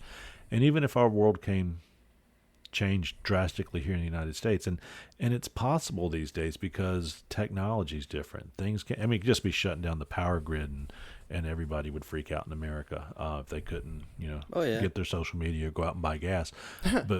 But shut if down it the happens, internet. I was talking to my wife about it when I read this. Exactly. I would still offer what I've got and share with others. I would certainly put my family at the top of the line. But I couldn't turn my back or be mean to anybody else for my own survival, because I just don't think that that's what we were designed to do. And I hope when I find one of those people that have 87 bulk containers of rice hidden under the ground, that they'll be willing to give me a few cups and a hug. So we'll see on that. Well, but no I matter will tell what you, do, nobody's community raiding is Texas. community. No, nobody's raiding Texas, but I'll nobody's tell you, raiding Texas. The easiest No. way to survive, the easiest way to survive is create a community, because when it boils down to it, you having to do every single thing to survive, as opposed to being able to delegate and have people who do particular parts of the life. It's one thing, you see somebody go out into the woods and stay for 3 days. They've got to build the shelter, get the wood for the fire, keep the fire going, make sure that they cook the meals, make sure they get the food to cook the meals. These guys aren't getting their food from the forest. They are bringing their food from the supermarket into the forest and then cooking it in the forest and then all that stuff. But the whole point is have a community, because you have to have people that help grow food, people that hunt food, people that make sure that your children are where they need to be, people who check perimeter, people who check, make sure that where you're using the restroom stays maintained, whether it's in the woods or it's in a building. You don't have disease, you right? have to have community. Yeah, because people get sick if you don't do that. If you're the one person doing everything. Right. You guys can always come to Alabama, Odacir, because our national forest here is overrun with wild pigs, and you and I will eat bacon for eternity. I do know how to hunt, I'll tell you that. I've seen those pictures. You're welcome I in my do house. know how to hunt. I can, when I set out to hunt, most of the time, especially here where game is abundant, believe it or not, it being a kind of a metropolitan area, Right. a lot of towns, a lot of houses, there's plenty of deer around. We don't have the wild pigs like you do down in Texas and Alabama, but deer is kind of everywhere. And I'm pretty sure that I can put some meat in the freezer if it came down to, The I freezer? need to eat. Well, Oh, you mean between what I mean. mean between November and March, the freezer in the ground? I got you. there you go. Yeah. But the biggest challenge of this area here is that there is no community, right? Yeah. I live in this condominium area. There's a 1,000 other people living around me, and I don't even know my next door neighbor's name. Right. Because everybody is out all the time. I leave in the morning. I come back home usually late at night already. 9, sometimes 10 o'clock, and we barely see each other. I mean, you really don't have that opportunity to make friends. Least of it, a community. And when you even try to talk these things with some people, they kind of look at you like, this is a nutty SOB. You want nothing to do with this guy. So, it's very difficult I can tell you here that you go into the local Kroger and you're going to see 8 people that you know every time. And we've got about 12,000 people in our town and surrounding area. And Huntsville, Alabama is a much larger city, of course. It's about 25, 30 miles away. But I do enjoy that sense of community and do feel that people would reach out to help each other. But the farmers better look out because there are tons of cattle here. I'm sure everybody's going to go to the cattle real quick. And for us knife makers, since America probably has about 38 years worth of ammunition stocked up in everybody's houses, that means in 38 years knife makers will become important because we'll be the best weapon going. When everybody's run out. I don't agree with you there, my friend. I believe it would be way sooner than that. Probably so. Because I don't know if you ever been to the range, but some people can't shoot for nothing. Yeah. You know, Yeah. you know what I'm saying? You know, You duck when they're drop shooting, a and they're whole mag on a piece of paper, and they don't hit anything. You know, so hey, what are you gonna do? Well, I'm glad to be a knife maker. I've got a survivable skill. And if you're looking for a place up around the Washington, D.C. area, I do want you to know that I would probably go with Alexandria and Michonne and those kind of guys. You do not want to go with the Negan group because it's just way too hard on you and he can turn on you anytime. So, and watch out for zombies.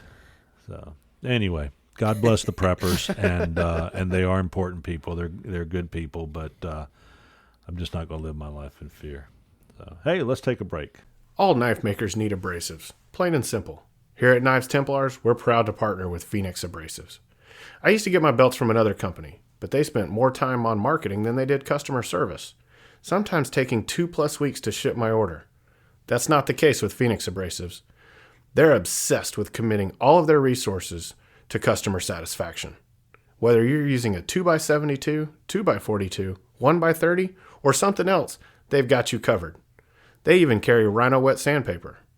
So go to phoenixabrasives.com/shop and enter promo code TEMPLARS10 for 10% off your next order. All right, we're back at you again.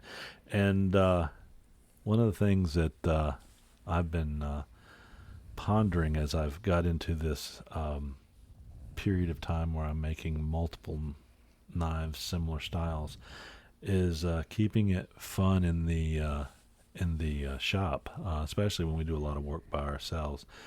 And I'm sure that we're all plagued with that as knife makers because, number one, we want to be left alone. And number two, we're left alone with our own minds and what we've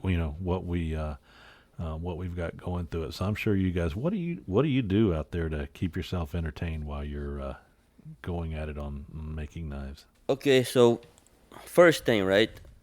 I think that is very important that you are comfortable with your own self, comfortable inside your own head, comfortable with your own thoughts. Because if you can't be able, if you're unable to spend hours on your own just thinking about what you're doing and focusing and being able to follow steps, because knife making is a series of steps, A, B, C, and so on and so forth. You have to be able to one, stay comfortable alone. That's what it is. You're always alone. With that in mind, it's so dangerous. A split second, there goes a finger or a deep cut, or like Eric just walking in the shop, stabbing his elbow. Yeah. Do you keep a first aid kit? You gotta be able to take care of. I do not. I keep it interesting. I got a roll of paper towels and tape. I told my wife, if I'm in the shop, and I call you, you better pick up. Because I will not be calling you for just to, hey, hello, how you doing? Because I'm here working in some dangerous things. I don't want to be talking to anybody. So if I do call you, pick up. I might need you or something. Hey, come pick up my thumb and meet me in the hospital or something. I'm sending you a first aid kit for Christmas this coming year. Oh, much appreciated. Oh yeah, Eric, The blue kit. tape and paper towel. Blue I tape have and a that. paper Yeah. towel makes a great Band-Aid. You're right. Yeah. I've done that. And super glue. And the next thing that I would say, man, is whatever you are doing, just take your time. There is no rush. There is no rush. And I will say a third time, there is no rush when you're making a knife. Uh, and if you're in the wrong mindset, if you're unhappy, if you're angry, if your mind is not on that task, just stop it. Turn off your grinder, turn off your burners on your forge, and go home. So- Take a shower, go to sleep, relax, and come back when you're in a better set of mind. Are you The just right in- set of mind is, I think, the most important thing. Are you just in your own thoughts then? I mean, as far as you entertaining yourself, making it worthwhile, is it just a matter of, hey, I'm working on this, and I know we don't want to get distracted worrying about the things of the day. That's not what I'm talking about. Is it just you're into each brush stroke, so to speak? I know we're not painting, but is that where you're at in your mind, and that's all you need for entertainment to keep yourself occupied and so on? Well, I do have my headphones on with some music or some podcast or something, but usually it's just to make a little extra noise, and that disappears in the back of my mind. It's just a little like people talking around me, but I know there's nobody there. And most of the time, I completely lose what I'm going through my ears, and it's a level of focus that I put on that it's, I don't know, it's hard to explain if you can't achieve that. It's like doesn't matter what I'm listening to. Right. It I kind of go deaf almost, right? I can still hear it just a little bit on the back of my head, but my focus is completely there. As I said, it's a dangerous thing, especially when Yeah. you're grinding. And I do some on my handles. I have a technique. It's very dangerous. Let me explain to you. I will remove the platen, so I have just a slack belt. Right. And as I am grinding my handle there, I will have my opposite hand behind the belt, right?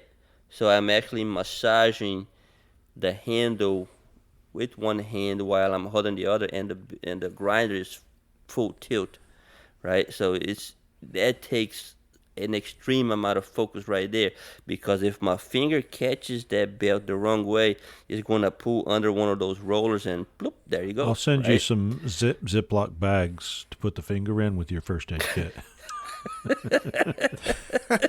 Just make So, sure you yeah, wear I mean, gloves so it really pulls it in. Focus, man. Right. Yes. Right. Yes. Focus, man. Focus. That's one thing. For me, there's three things, right? Comfortable inside my own head, extreme care, and take my time. And That's kids it. don't slack Three belt things your that is finger at important to home. work alone. Yeah. Yep. I think to be a knife maker, you've got to be. I still got all 10. Yes, you do. They look good. I don't think that you. It started with 11. Yep. You have to be a little bit of a loner, and I don't mean that we don't want friends. I mean, I love having friends and stuff around, but you have to be comfortable in your own head and talking to yourself. One of the things I do, because I am more of a social person than I was when I was a younger person, I do like that, going to my studio, my shop, and sitting down and working quietly with myself. If someone stops by and wants to sit and chat and talk, and we'll chat for a while, a lot of times I'll just stop what I'm doing because they'll want to talk about what I'm doing, so I show them, but without doing it. But I enjoy that time by myself, and what I do with it is like you said, I've got a few different types of music. I like Irish pub music. I like more Norwegian, some of that darker music, and I like some old country music as well. And then sometimes I'm playing Motley Crue, but it's really not so much about the music types as much as it is just having a little background, something to break the monotony of it up.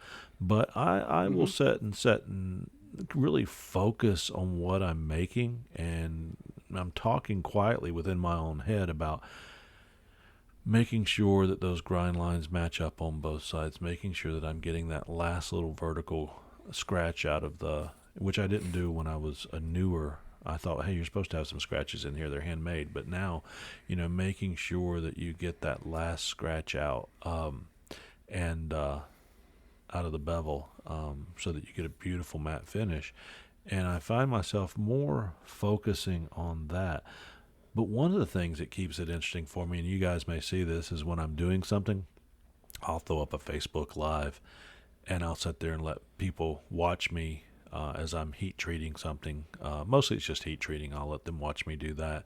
Or I'll sit and post pictures as I go, because if you look at my knives page on beardmanknives.com, you'll see that there I only show a picture of the finished knife. I actually show pictures of the steps throughout. So anybody that knows me actually sits and watches my knives being made. And I'm not really driven by needing that acceptance or those likes or those comments, because I don't comment back on many of them. It gives me a way to go back and review my work, and also to get some feedback from some people I know that comment on my knives that I know personally, that give me some guidance, or would this work or not. For like, if it's a hunter, I have guys that I know that hunt, would this work well in a hunting situation? But it's using that social media. So I take little breaks here or there to post a picture or a video or something, and just kind of keep it interesting that way. And I do enjoy the comments and the banter with other people, but not really driven by the feedback as much as I am just kind of keeping it interesting. I don't go to shows and stuff, so the feedback I get pretty much is web-based or social media-based and so on. So, Eric, he's probably going to have a lot to say about he has no time to do anything between filming and videoing and audio, and also let us know what do you do to rest? What do you do to rest when you're knife making? Yeah, I'll tell you what I do to keep myself entertained is I'll have seriously like a TV series playing, or I don't have near as much music playing as I used to when I started. I'll have either a podcast or a TV series or something like that playing, and I just have the stuff going into my ears so it sounds like someone's talking to me. And other than that, yeah, I get so zoned out and in focusing on what I'm doing, because a lot of my stuff that I do, if my bevels are freehand ground and all of these different things, so if I'm not focusing, then I'll screw something up. So it is making sure that I can have something off to the side that's keeping me entertained, or I'll be thinking through plans for something else, or like thinking about the shop that I'm going to be working on and all that stuff, and it's just letting that stuff go through my mind. And time goes by incredibly fast whenever you're just get into that zone, and you know how the wives are. So you're like, okay, I'm gonna be out here in 20 minutes, just 20 minutes, and then 3 hours passes, and you're like, I'm pretty sure that was only 20 minutes, but it was 3 hours, and it's just yeah. When I'm at the house, and when I'm in the house, if it's 8:45, I'm like, I better get ready for bed. I got to be in bed in 15 minutes. My 9 o'clock bedtime, and if I'm out in the shop, it's like 1 o'clock in the morning. It's like, where did that go? And my wife's got to the point she doesn't even come to I'm going to bed anymore. I just walk in and the house is black, so I turn on the iPhone flashlight so I can, not kill myself walking back to the bedroom. Yes, it's a unique feeling. Yeah, and It's a unique feeling. You 10 more minutes, and yeah. And it's all about getting into that zone and just putting in the work and doing it. And I have it happen so often where it doesn't even faze me to be alone in the shop. I've had people come in, and I've taught them how to make a knife and stuff like that, and that tends to be more chaotic than soothing. To me, being out here and doing my thing, focusing on what I'm focusing on and getting that done, it's peaceful. I spend my whole entire day around people, and it is nice to come out to the shop, focus on what I'm focusing on, getting that task done without a bunch of interruptions. I'm just like, oh, that was so peaceful. I think that is a good hour, 2 hours, whatever amount of time that you can put on that is well focused on what you're doing is more productive than a whole day when you have a lot of distractions and people around you. I had that problem when I was making knives on the mechanic shop where I work, and sometimes I would stop work around 5 o'clock. I let me go to the back, start grinding something, but the shop stays open up to 7 o'clock, sometimes later. I'm already off the clock, but there's people walking around. Hey, Pinto, what you doing? Hey, Pinto, and it completely breaks that mental focus that I need. Yep. So yeah, I said, you know what? I'm out of here. I need to find me a new place where I can not hear anybody calling my name, because one slip, right? Let's say I'm grinding something and somebody yells my name and I just look to the side for a split second. Boom, there goes my plunge line. Or, right? Or even worse yet, there goes a finger or something. Yeah. So Are you guys? I say, I have to quit. Are you guys old enough to remember a song by Simon and Garfunkel called "The Sound of Silence"? Oh yes, Yeah. So actually, I like that song very "Hello much. Darkness, My Old Friend." The interesting thing mhm. about that, I would say, that's probably the entertaining part of knife making, because I deal with a lot of people every day. I know you both do as well in your careers that you have. And sometimes just that sound of silence. Maybe I have to make that my, start playing that in my shop. It's a soothing song, but entertainment is the sound of silence. But I will tell you, for a knife maker, you've got to get out and be able to show people something. And I will tell you that encourage you to, if you're not already there, go to theriversexperience.com, or go to the Rivers Experience Facebook group and connect yourself with a bunch of like-minded people, and you'll find a lot of entertainment, either during knife making when you got your tools laid down, or after you've created something, you want to share a step or a finished product, and be able to interact with people, and there's entertainment and camaraderie in that. So hey, you guys have been making some beautiful knives, some great scales here lately, and I recently saw this gorgeous knife. My sister, I said that she had a love affair with Joey Terrio's knives, but I recently saw that she was on Facebook, on the Knife Templar podcast Facebook page, and she was throwing love out to a beautiful, gorgeous handle that Chris Jones had on a knife that he made. And I will encourage everybody, go to the the Knives Templar podcast page, or Steel Dog Knives, and take a look at this chef knife that he has made out of Damascus. Kind of got a green and different pieces in the handle, and I understand why now she's fallen in love with his knives as well. So, but he gets a lot of his knife scales from Sikowski Scales, and they're one of our sponsors. So let's tell you a little bit about them now. As knife makers, we all know the importance of quality handle material. Something that's both tough yet beautiful will increase the value of your knives and allow you to build something that your customers will love. When it comes to the handle material for my knives, I choose Swikowski Scales.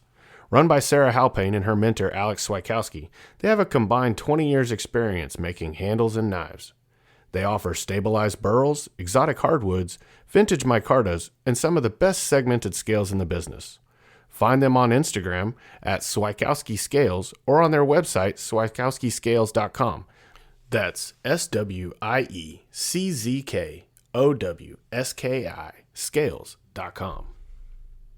Well, guys, we've been on the phone here. I mean, it's amazing how quickly a couple hours will go by. With that being said, what do you guys plan on doing the next week? And I know, Eric, you're going to be you're expanding that shop, and we didn't talk much about it. And I know you've got some plans, and you're going to be sharing that with people. So, not only that, just love to hear about it. But what are your plans for the next week or two? So yeah, of course, working on that shop, and then seeing how good I am at pouring concrete. That's gonna be fun. I figured I would go ahead and do the concrete work myself, but I'm gonna be spending most of the time over the next 2 weeks dismantling the other shop because I've got to clear out some stuff in the main shop to be able to put some of the stuff that's in that shop in the main shop. And then I'm just going to start slowly dismantling it so that I can save as much of the materials as possible, because I'm going to be reusing every single piece of wood and siding, not the vinyl siding, underneath the vinyl siding of that shop. Of course, nobody's really seen it.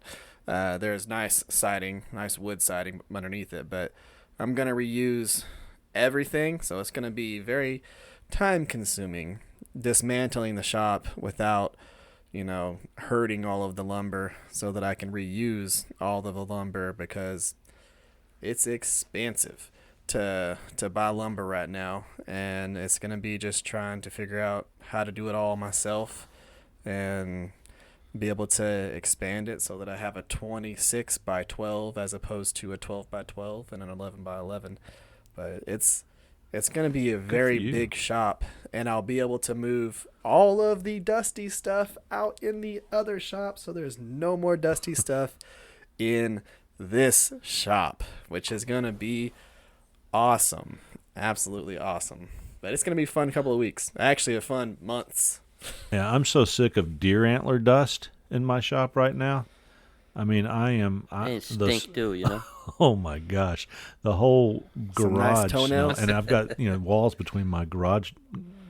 Oh man, it's I've kind of, what it smells like? It smells like money. But it's but it's not a pleasant smell. I mean, those knives sell, but it's not organic material such as horns and bone that's got its own unique smell. It's not a smell like death or anything. It just has an odd smell. But Eric, you're going to be sharing that. It's a pungent. Yeah. Eric, you're going to be sharing that build on your YouTube channel, correct? Correct. I'm going to be Building doing build, them I on should the Shop Talk Tuesdays. Yep, it'll be actual Shop Talk Tuesdays where we're talking about what I've been working on with the shop and doing some time lapses of me doing stuff, making this thing happen. Well, I can't wait to see that and give a whole new perspective to your knife building and where you're going. I love the fact that you've got windows. I've got a door window in mine. Mine's the third car garage with a wall between it and the other garages. But when I do build a shop, I'm going to make sure I got plenty of opportunities for natural light to come in that I can shut off if I'm doing some hot work and want to see the colors of the steel. But yeah, I like your shop. It's something just cool and unique about it. Here's an idea for you, Eric, if you don't have it already. An exhaust fan. Yeah, Yep. That's what I plan on doing that. One thing that I do want when I'm able to build my own shop, because Yeah. right now, as I said, I'm renting out a spot at a friend's shop, and I don't have a lot of freedom, let's say, right, to make my own things. I mean, it's a set amount of space that I have, so it's very small, and I have to be, working in a very, contained space. But one thing that I do want when I'm able to move and have a nice garage size is a nice exhaust fan right on top of my quench tank, because I tell you, that proprietary oil that I use to quench, it puts out a lot of smoke. As I said to Chip earlier today, I will not say what kind of oil that I use for safety reasons. I don't want anybody saying, "Oh, Pintos said to use this." All I'm going to say is that I use it. It's good for me. My blades come out nice and hard. Haven't had a single issue so far. But the only problem is it puts out quite a bit of smoke. And if right? anybody ever hears that there's been a so big boom in the Baltimore, Maryland area, it's not the Russians. It's Pinto.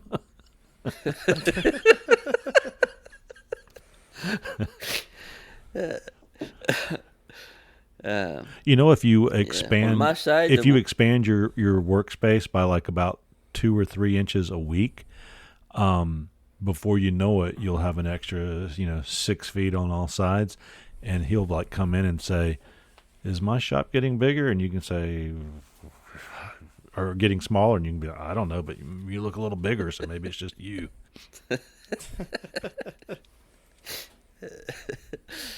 Nah, he's a nice guy. He's a really nice guy. He's a friend of mine. I known him for many years already. He's got his own little mechanic shop behind his house, and he was kind enough to give me a small portion Well, that I that's can cool. work on and make my dust, and you know, it's what you say, right? Well, I just say if the end of the world ever comes, like we were that's what I have to work on right now. yeah, if the end of the world ever comes, like we were talking about, treat him like family. Then he's been good to you. Of course, of course. Now on the knife thing, right? I'm gonna be finishing off that little EDC that I'm working on. I have G10, black G10 with red liners that I'm gonna be putting on for the handle. Probably gonna be a simple Kydex sheath with a little belt clip and call it done. Well, A little simple thing to break out of the things that I do, like the this last big buoy that I make yeah, that I made. I mean, yeah, it's I need some time to process everything that I did in my head a little bit, and then I can repeat it later. I kind of have that little quirk that after I finish a piece, I try to digest it right. and before I move on, and maybe try to make something of the same caliber. Yeah. Cool. Well, I'm going to be working on these little 6-inch knives, but I got some camel bone in because it's approved by Erick's wife. So camel bone is appropriate. I'm no longer using baby seal or anything else endangered. And so I'm going to probably break up my 6-inch knives with about an 8-inch knife. And I'm not going to lie about it. I love Trollsky knives. And I liked some of the shapes of the knives he's made. So I've made some patterns a little bit similar to that. And I'm going to be making myself a knife similar to a style like he makes. More of a rounded spine, rounded handle, oblong, or I don't know if I'm terming it right. But I'm going to add that camel bone to it. I haven't decided if I'm going to put some brass bolsters in it or not, but I get this desire to make something that I like it too much to give it away. Probably end up giving it to a son or something, but that's probably the only other thing. I've got to cut that out of probably 1/8. I've got a lot of 1095 right now, so I'll probably use that. And I've actually found a way working with 1095 now that I've gotten rid of some of the issues with it. I mean, if you're managing the heats and the colors for me just right, I've had some great results with 1095. But you said it was 80 CRV2. What are you 50? What are you using, Odacir, that you said was so good? 80 CRV2. Yeah, I'm gonna have to order. And then the one I made for the kitchen is 52100. 52100. That's it. Yeah, I'm gonna have to order some yeah. 52100. I try to experiment with different things. Yeah. I like to experimenting, with different things, different steels. Just an FYI, this last piece that I'm working on right now, this little 7-inch blade, is actually CPM 154 cm. Yeah. So it's stainless. Yeah. How are you going to harden that? And it's already hardened. Oh, okay. Oh, that's right. That's You right. saw me checking on the Yeah. file I today. saw you online. So no issues. It turned out really good for you. That's cool. I know exactly what you're talking about. So I'm gonna remember that knife I sent you guys a video. Yeah. Of with the hardness checker, the little files. Yeah, you were just skating right across it. Yeah. Yeah. It was also CPM 154 cm. Got you. Well, I'm going to order some of that, and There is a little. let me Sure. hold on a second. Let me say something, okay? Very important. A lot of people probably gonna cringe about what I'm gonna say right now, especially for beginners. But you don't necessarily need a electric oven to treat stainless, Yeah. as long as you follow the necessary steps with the stainless foil to make the little pouch Yeah. to keep it from atmospheric interference or whatever, decarbing and things. But as long as you can read the temperature and maintain that temperature for the preheat and the soaking time, you can do it on a gas forge. You know, I have one that I did a few years back out of CPM S30V. I made it a very fine edge, basically a razor blade. And the reason I created that knife was for my skinning purposes. I was tired of buying a new knife in Bass Pro or Walmart, and within half of a deer, the knife is dull, Right. and I had to start resharpening it. So I made that knife. I said, let me try. Let me see what happens, right? So I bought a piece of S30V. Guess how many deer I went through before I had to resharpen? Just say a number. 87 deer. 7. You missed by 80. But I went through 7 deer, skinning, quartering, and doing the whole thing with the deer before I had to. Okay, it's time for me to resharpen that blade. If you so had said, it is possible. If you had said correct, I was going to say the Department of Natural Resources is going to be knocking at your door. 87 deer. So I went through 7 deer. I went through 7 deer without having the need to resharpen it. Yeah. So yes, it is possible to do stainless on a gas forge as long as you're able to maintain and read the temperature. Yeah. Well, it sounds like we've got plenty to keep us busy, and I'm sure that our other co-host, Chris and Joey, will be chiming in with us in the next day or so. And they're going to hate they weren't on this episode. It's been a very good one. And I look forward to seeing, I know what's going on in some of your shops with your challenges and your builds that you're doing as far as your building, and always look forward to seeing that growth. So, guys, you want to make sure that you check out the Rivers Experience on Facebook, as well as Instagram and riversexperience.com. You want to check out Pintos Knives out on Facebook. And what did I name your Facebook page? Because you said I changed it. Pinto Handmade Knives. Be sure and check out Pinto Handmade Knives, and I tell you, you won't go wrong there. Also check out Steel Dog Knives out on the web, and Joey Terrio, he's got a Instagram page, but do you guys remember his Instagram page? It's just I think it's Joey Terrio. I think it's just his name. I'm on Instagram too, same name. We'll get him out there. We'll also Handmade find him Knives. on. You can find Joey out there posting on the Knives Templars Facebook page, as well as on the Rivers Experience. And you can always find me at beardmanknives.com. If you're Norwegian, you can find me at shegmankniva.com. And carolinachip.com will take you there as well. And those you can also find on Instagram. And please do visit the Knives Templars page on Facebook. And don't hesitate to subscribe to this podcast, because we are enjoying the people that are listening in. It's growing every day, and we're growing and getting better at what we do. So, guys, I thank you all for being on the show today. You're a great co-host. You're talented, and I look forward to what's coming up, and we'll see you all again on the next episode of the Knives Templars. Have a blessed day. Tranquility Base here. The Eagle has landed.